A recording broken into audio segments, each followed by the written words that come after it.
Okay, welcome back. We're going to continue with some examples of finding where functions concave up and concave down.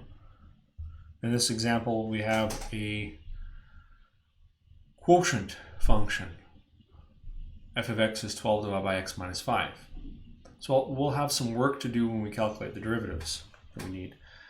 Again, it's asking for concave up and concave down, and that's what signals to us that this is a second derivative analysis. It was asking for increasing, decreasing, first derivative analysis. So you have to watch what's being asked for. You have to be able to decode the language. Okay, we'll start by taking f prime of x. And this is a top function over bottom function. So we're going to need the quotient rule.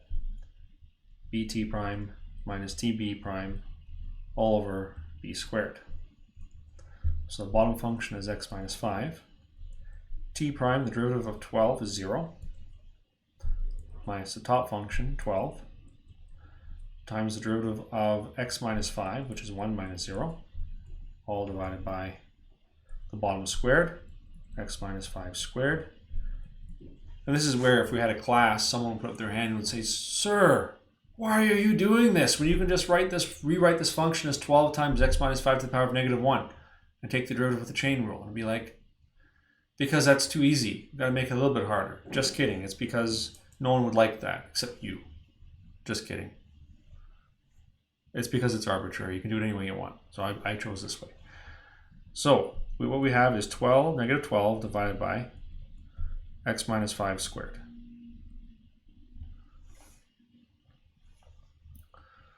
And I'm gonna do the splitting of the baby thing from the Bible. I'm gonna half agree with that person that says, let's just bring it up as a negative exponent in the numerator. Negative 12 times x minus 5 to the power of negative 2.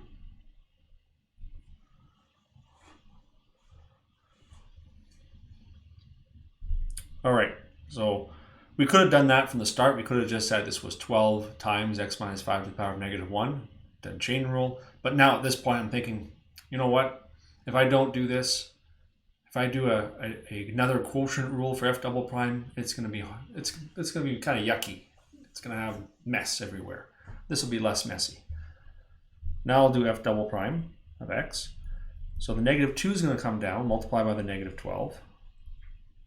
Now we'll have x minus 5, the power of negative 3, multiplied by the derivative of the inside, 1 minus 0. So that was a chain rule.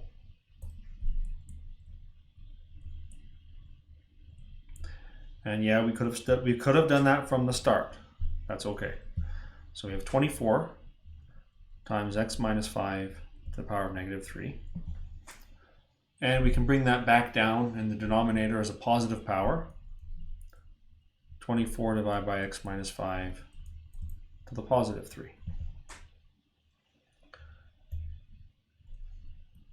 Okay, now we're going to look for where the second derivative is equal to 0. F double prime of x equals 0 means that 24 over x minus 5 cubed is equal to 0. Cross multiply, that means that 24 is equal to 0, which is impossible. Now we'll look for f double prime of x. Does not exist.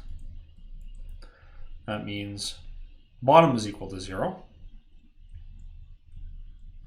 And that means x minus 5 cubed is equal to 0. And that means x must be 5. It's the only way that will happen. We have one special number to cut the number line on. We're going to cut the number line at 5. Go from minus infinity to infinity. Cut the number line at 5. And we have two different regions, so we need two test values. I'm going to make a test value of 2 and a test value of 8.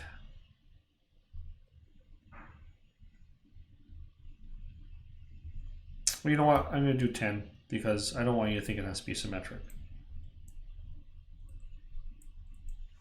Okay, what we do with the test values is, as always, we plug them in to the second derivative to see if the second derivative is positive or negative.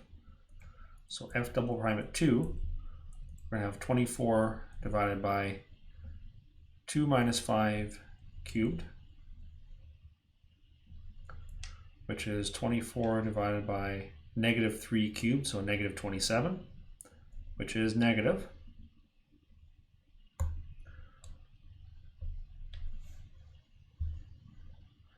So this is concave down in the first region.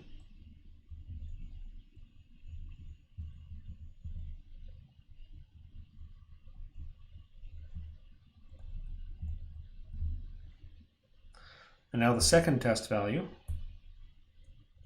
f double prime at 10 is equal to 24 divided by 10 minus 5 cubed.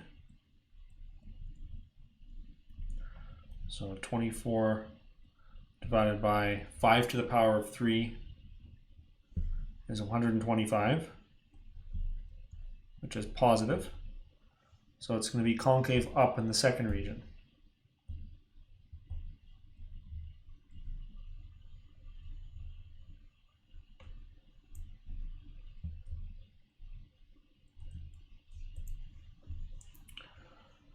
Okay, that's it. That's our concavity analysis.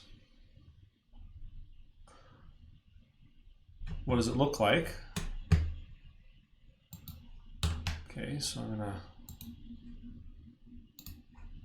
change my graph to 12 divided by x minus 5. I'm going to zoom out a little bit. Okay, we have a region where it's shaped like a bowl facing down to the left of negative 5, and a place where it's shaped like a bowl facing up to the right of negative 5. So concave down, then concave up. That is exactly what we have here, concave down and switching to concave up. Okay, next example, log function. Determine where a log function is concave up, where it's concave down. So just a warning that f of x equals ln of x has domain 0, infinity. You cannot take the log of a negative number or 0.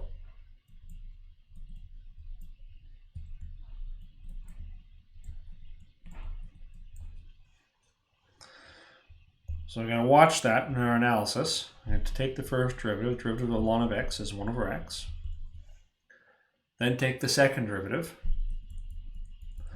I'm going to rewrite the 1 over x as x to the power of negative 1 before doing that.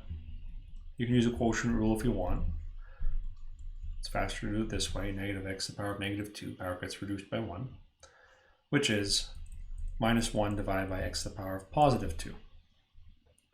We look for where the derivative is equal to 0. We won't find any solutions.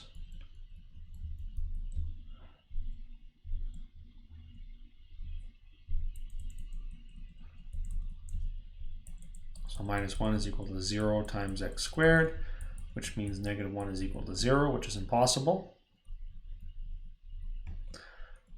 We look for where f double prime of x dne. That's going to happen if x squared is equal to 0. So if the denominator is 0, which means x is 0. So there's our one spot to cut the number line. We're going from minus infinity to infinity. We're going to cut the number line at 0.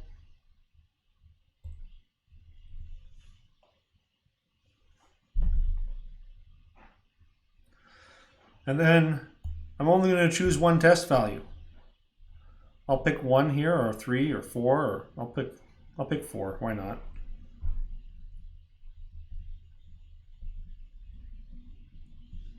There is no test value to the left of 0.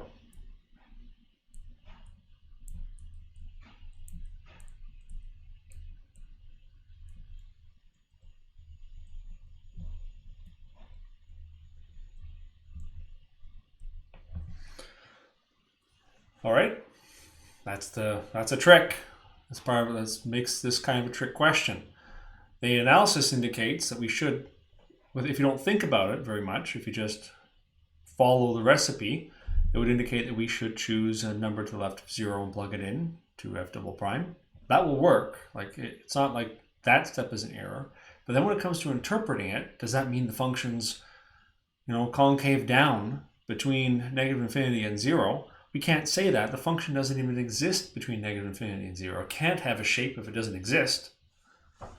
Okay, now let's find out what's happening at 4. So f double prime at 4,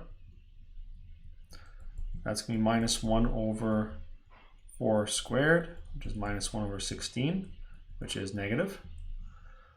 So that means it is concave down. F of x is concave down on 0 to infinity and doesn't exist outside of that set of numbers. And you can see graphs of ln of x inside the notes. All right. We've seen some examples of functions that change concavity at one or more values of x. And we're going to give a name to those x coordinates where that happens. They're called points of inflection. I think I accidentally mentioned them earlier inside maybe the first video. A point of inflection, by definition, is a place where the concavity changes, either from up to down, so concave up to concave down, or from concave down to concave up. We don't distinguish them from each other, from up to down or down to up. We do distinguish max and min as going from increasing to decreasing compared to decreasing and increasing, but we don't have such a distinction for points of inflection. Oh, the previous example was changed. It was ln of x. So, I changed the example and I forgot to change this. Oh, bad me. Okay. Inflection points are fairly important in analysis of any type of data. If you had a sales graph, I need a kind of a blank slide somewhere. I'm going to draw something that has nothing to do with this, just for the purposes of illustration. If you have a sales graph doing something like this, there's no real point of concern there. So let's say, like when do you start getting concerned? If you're looking at a sales strategy, or you're looking at profit, or looking at something that you're trying to make as big as you can. So it's doing this, it's doing this, it starts doing this. Like, are you getting worried yet? Are you worried yet? Are you worried yet? Are you worried yet? Like, I'd be getting worried somewhere. I'd be getting worried as soon as I can tell that the data has reached an inflection point. What's happening up until some point like here is it's like an acceleration. The rate of change is positive. We're growing, and we're growing faster and faster and faster. It's like driving down the highway and hitting the gas. You're moving forward, and you're moving forward more and more quickly as you accelerate. What's happening after that is like hitting the brakes. You're still moving forward, okay, so you're still getting closer to your destination. You're still improving your situation. You're still adding money to the bank account. But the rate at which you are doing that adding is slowing down. Hitting the brakes does not make the car go backwards. Hitting the brakes just makes it go forwards more slowly. That's what deceleration means in a physics class. In a math class, deceleration just means second derivative is negative. So concave down. It's decelerating. That's where you start to get worried in the sales context.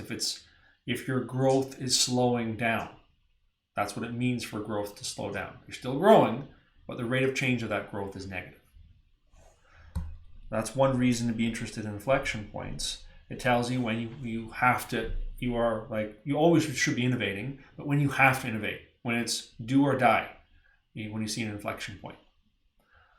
Inflection points can look different ways in a graph. They can look like the one at the top, where the inflection point is indicated by the curve flattening out. Curves can also flatten out max and min, so that's an ambiguous signal. It can also look like the middle. You have an inflection point from concave down that switches to concave up, and in the middle, the tangent line is not horizontal. The tangent line in this case is negative. It can be positive, but in this case it's negative. You can also have a type of inflection point where the tangent line goes horizontal. So this would be what the second derivative being dne could look like. If the second derivative does not exist, and you find that there's an inflection point there where it switches from concave up to concave down or vice versa, then you're probably, but not guaranteed, looking at a vertical tangent. You're looking at what's shown in the bottom right. If you get f double prime of x dne and change in concavity on either side. So our recipe for finding points of inflection looks a lot like our recipe for locating regions of concave up and concave down. We're going to take the second derivative, set it equal to 0, look for where the second derivative does not exist, but we have to be extra careful at this point if the x value cannot be plugged into the original function. So if it's not in domain, we don't include it as a potential location of an inflection point. If an inflection point is like any point on the graph, you have to be able to get a y value. And if you can't plug the x value into the original function, there's no way you're going to get a y value for that x value, so it can't be an inflection point. Okay, anyways, so we have these good x values. Now what do? Cut the number line up at them, create test values, plug the test values into the second derivative, check where it's concave up and concave down. So just the concavity test again, and we add one step at the end. If the concavity changes from up to down or down to up, so positive to negative or negative to positive second derivative, then that means that there's going to be an inflection point at the x value across which that change happens. If you also need the y value, then you plug that x value into the original function, f of x. So we'll quickly do one example, find if this function, x to the power 5, has inflection points. So I'm going to start by taking the first derivative, f prime of x is equal to 5x to the power 4. Now the second derivative, f double prime of x, is 20x to the power 3. There's no denominator, so there's nothing to set equal to 0 on the bottom. We just set the top to 0. 0 equals 20x to the power of 3. We get one solution. We get x is equal to 0. So we're going to make our number line. Our number line goes from minus infinity to infinity. We cut the number line at 0. And we have two test values, so we're going to have to pick one on the left of 0, one to the right of 0. I'm going to pick minus 3. And I'm going to pick positive 2. And then we're going to plug them into the second derivative. F double prime at negative 3 is 20 times negative 3 to the positive 3. So 20 to the power of negative 27. Please don't multiply that out. All that we care about is whether it's positive or negative. So it's definitely negative. Positive number times a negative number is a negative number. F double prime at 2, we're going to have 20 times 2 to the power of 3, which is 20 times 8. Again, don't multiply it out. You're wasting your time if you multiply it out. You just need to know if it's plus or minus. This one's plus.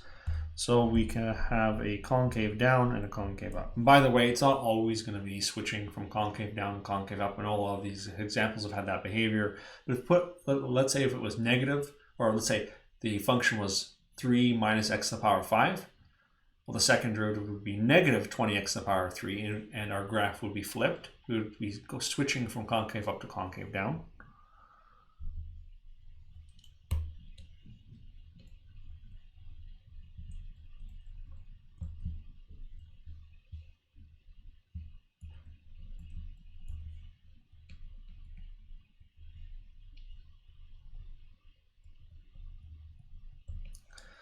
Okay, and then because it switches,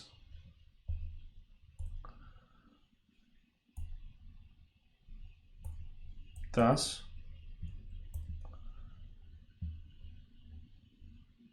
point of inflection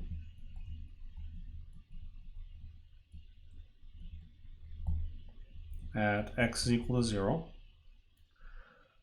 y equals f of 0, which is 0 to the power 5, which is 0 multiplied by itself 5 times, which is 0. So that means POI at 0, 0. POI is just an abbreviation for points of inflection. Just quicker to write. Okay, and we'll do some more examples in the next video.